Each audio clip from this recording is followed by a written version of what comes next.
Hello, I'm your friendly fellow Mav. How great is Isekai Ojisan and should you watch it?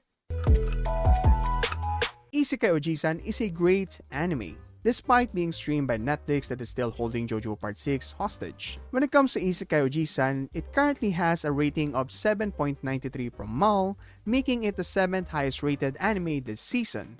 Aside from that, Isekai Ojisan as a manga is widely successful, with 1.8 million copies in circulation, and it was the runner-up for Bookwalker's 2020 award, only losing to Demon Slayer. I mean, come on, it's Demon Slayer. But are these milestones enough for you to log on to Netflix and start watching Isekai Ojisan? You should watch Isekai Ojisan because for one, it has a great cast. From Koyasu Takehito, the voice of Dio from JoJo's Bizarre Adventure, Pokeyama Jun, the voice of Lelouch from Code Geass, and of course Tomatsu Haruka, the voice of Zero 2 and Asuna from SAO. Another thing is that Isekai Ojisan has great character designs. I was awe-stricken when I first saw Mabel in her Solitude of Ice. Although some of you may not be accustomed to the art style pursued by the manga and the anime. In my opinion, the art style managed to complement the theme of the story. Speaking of the story being a comedy anime, it actually managed to poke fun at a lot of things. Especially if you are an anime fan or love otaku stuff in general like gaming and manga, then you would appreciate the jokes more. So this is an anime for those who has truly grew up watching anime. And it mostly focused on Ojisan's unfortunate isekai adventures and his undying love for Sega. But Isekai Ojisan is a must-watch not just because of its cast, art style, nor the jokes. Isekai Ojisan is a must-watch because it managed to bring something new with the isekai formula. Over the years, we had some different twists and turns done in an isekai anime. We even had different jobs in an isekai anime.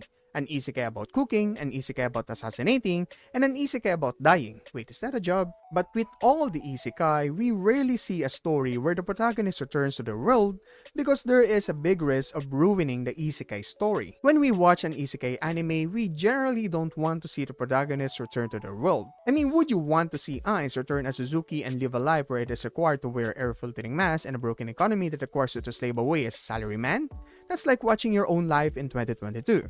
The reason why an isekai story where the protagonist returns to the world may not be appealing is because for a lot of people, including myself, watching an isekai is an effective form of escapism. Living in this world, especially with what is happening around us, where the virus keeps mutating to the point where we might run out of letters and numbers that we will eventually have to use emojis, and a derailing economy that made me realize that my birth year is the longest number I will ever have written in my bank account. Long story short, it sucks to live in this world and isekai anime provide us with the escape that we need. What if you were reborn in a world where you become the best mecha pilot? What if you were reborn in a world where you become the smartest advisor? And what if you were reborn in a world where finally, you are not maidenless? So if an isekai about returning to the real world is not appealing, then why am I telling you to watch Isekai Ojisan, an isekai that did absolutely that? Well, Isekai Ojisan is great because it did something different and made a statement that being transported to another world does not always mean that things will be better for you. In the first episode, we saw Ojisan being taken as a prisoner because he was mistaken as an ugly orc, which is unfair because he's only an ugly bastard. After saving a woman and her two brothers from a monster, the two brothers hit his head. Then after helping a village to have a safer water system, he was accused of witchcraft, which was unexpected. It is rare to see an isekai where the adventure of a hero results in unfortunate events, and that is what makes watching this anime entertaining. I can only recount two anime that did that approach, Konosuba with Kazuma and of course the first part of Shield Hero with Naofumi. But the commentary of life being a miserable place does not end there for Isekai Ojisan because what is worse than having a terrible isekai experience? It is being transported back to the crappy world where you came from. But this is where Isekai Ojisan turned the tables and made the story great. Instead of waking up to see no one caring for you or worse being taken as a prisoner, Ojisan woke up and had his nephew take care of him. Instead of people accusing him of witchcraft, people were actually amazed with his powers on social media. In a standard isekai anime, the life gets better for the protagonist when he gets transported to another world. In Isekai Ojisan, Ojisan's life becomes better after returning from the another world.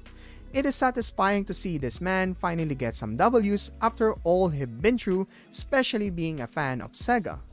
This is the point where it made me realize that it actually doesn't matter if you are living in this terrible place or being reborn in another world, because we will still encounter problems in life, and I mean, that is what living is about, struggling and somehow getting it done.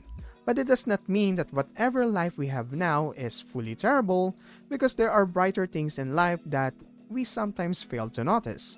I mean, even Ojisan failed to notice Alp's affection for him in the another world. You should watch Isekai Ojisan for how great it is, because it brought a great purposeful twist to one of my favorite genres in anime and can teach us an important lesson, that we often ignore the greater things we experience in this universe and tend to obsess on our own shortcomings and end up running away. Living is fun because of the excitement it brings of experiencing new tomorrows that may bring sunshine or rain. Even when things don't seem to go the way you expect them to be, remember that you have what it takes to overcome it. So give Isekai Ojisan a watch, especially if you want to hear the voice of Dio talk about Sonic and Tails.